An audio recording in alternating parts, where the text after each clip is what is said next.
앞서 저희 뉴스탑10 맨 앞부분에 대통령 관저 주변 분위기를 만나봤거든요. 실제로 여러 대통령 지지자나 보수단체 회원들이 대통령을 지키자, 이재명 대표를 체포하라라는 등등의 이제 구호를 외치고 있는데, 일단 그 현장 분위기적으로 좀 살펴봐야 될 것 같아요. 다음 화면을 좀 보겠습니다.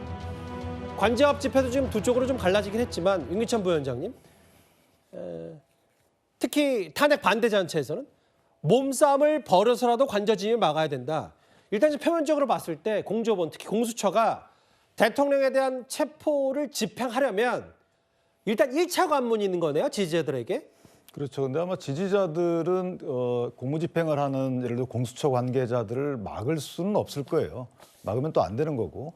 예를 들면은 경호처나 아니면 55 경비단이 막는 거하고는 이제 다른 차원이기 때문에 저 부분은 예를 들어 진입하지 말라라는 구호를 외치거나 이런 식의 어떤 그 정도의 위력을 행사하는 건 괜찮지만 예. 몸으로 막아서거나 하는 것은 안 하는 것이 맞는 것 같고요.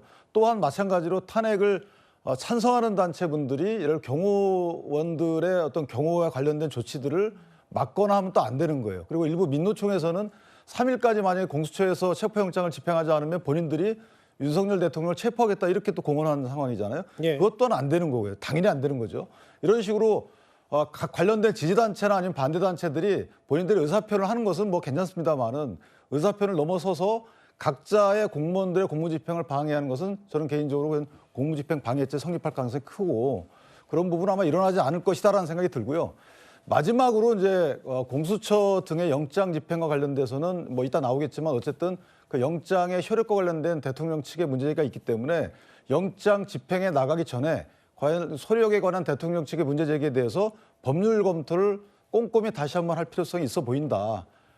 예를 들면 형소법 110조와 관련된 법률에 있는 효력을 영장 전담 판사가 이 법률은 마치 적용되지 않는다는 취지의 설시가 이것이 법률적으로 적법하냐에 대한 문제가 저는 설득력이 있어 보이기 때문에 그 부분에 대한 공조본에서는 좀 검토를 한 이후에 영장 집행에 나서는 게 맞지 않겠는가라는 생각을 합니다. 근데 지금 저 밑에 내용으로도 좀 지나가고 있습니다만 일부 지지자들은 조를 짜서 밤샘 대기하고 우리가 대통령 체포영장 집행하는 거 맞겠다라고 하면서 이어지고 있고 새벽조까지 등장했다는데 물론 공수처가 정말 주말에 새벽에 체포영장을 집행할지는 좀 알 수 없습니다만 그런데 현장 분위기 중에 어제 집회에 탄핵 반대 집회에 여기 국민의힘의 중진 의원도 참석을 했습니다. 직접 한번 그 목소리 들어보겠습니다.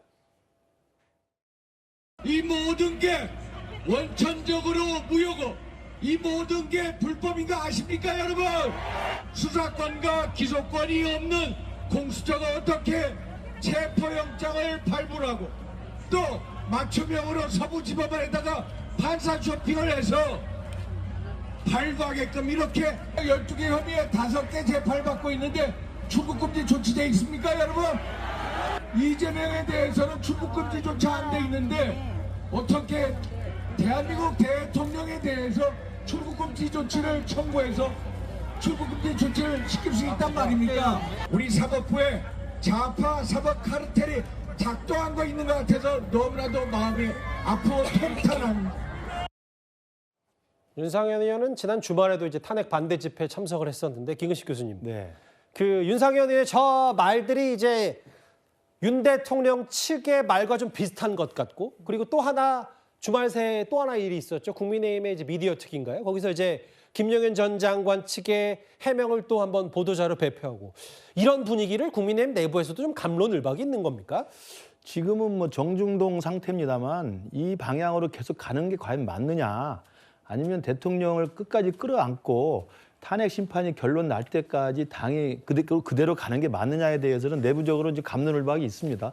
그러나 일단 체포영장이 발부됐다는 것에 대해서 일정 정도 문제 제기를 할 수 있다고 봐요. 그러니까 예. 공수처가 영장을 청구할 때 이렇게 문제 제기에 빌미를 주지 않도록 깔끔하게 절차대로 했다고 한다면 문제가 없었을 텐데 예컨대 중앙지법에 안 하고 서부지법에 했다든지 그다음에 공수처가 기소권이나 수사권이 없는데 했다고 하는 빌미를 줬다든지 국가수사본부가 먼저 한 다음에 공수처가 하는 방식을 했어야 되는데 그렇게 하지 않았다든지 이런 식의 강론에 있어서 여러 가지 빌미를 줬기 때문에 문제가 되는 건데 그럼에도 불구하고 제 생각에는 대한민국 법치국가이고 판사가 발부한 영장에 대해서 그 영장을 거부하는 건 사실은 법치에는 맞지 않는 겁니다. 그게 대통령이든 누구든 간에. 저는 그런 면에서 본다면 이번에 발부된 체포영장의 집행과 그것에 대해서 순응하는 것은 저는 대통령이 저는 앞장서서 솔선수범해야 한다고 보고요. 예. 윤상현 의원 같은 경우는 제가 정말 개인적으로도 잘 아는 분입니다만은 지금 저런 방향으로 정치적인 진로를 잡아가는 게 과연 우리 당으로서 이 대통령 선거가 있을지도 모르는데 조기 대통령 선거를 어떻게 치를 것이며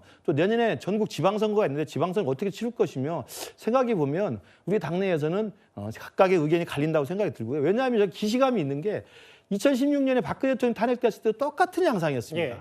박근혜 대통령 탄핵이 사기 탄핵이라고 하면서 탄핵 반대 집회를 광화문에서 이른바 태극기 부대라고 하는 아스팔트 우파가 매주 했었습니다. 그때 정말 그것들을 지지하는 많은 분들이 또 했었고 대표적인 게 황교안 대표 시절에 황교안 대표는 그분들의 지원에 힘입어서 단식 농성까지 하지 않았습니까? 그러면서 모든 당협위원장이 매주마다 거기에 동원돼서 그 탄핵 반대하는 태극기 부대랑 같이 집회를 했었거든요. 그 뒤로 어떻게 됐습니까?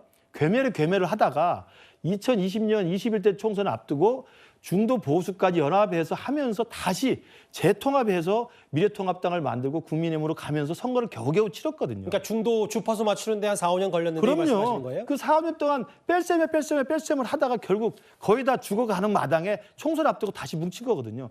지금 윤상현 의원 같은 경우 개인적으로 저런 선택이 합리적 선택일 수도 있겠습니다만 예. 총선이 3년 이상 남았거든요. 그러면 3년 안에 이렇게 하다가 또 나중에 총선 앞두고 또 중도보수 연합해서 하면 또 색깔 바꿔서 하면 할 수 있다. 그래서 과거에 김재섭 의원한테 한번 했던 이야기가 한번 방송에 나와서 논란이 된 적이 있지 않습니까? 납작 있다가 그때 가면 다 잊어먹는다 이야기했기 때문에 저는 과연 윤상현 의원이 저런 정치적 딜로 하는 것은 내가 뭐 존중할 수밖에 없습니다만 과연 우리 당을 위해서 저렇게 가는 것이 아스팔트 우파와 강경 지지자들만 앞장 세워서 가는 것이 정말 선거를 치러야 될 알겠습니다. 보수 정당으로서의 갈 길인지는 저는 개인적으로 의문입니다.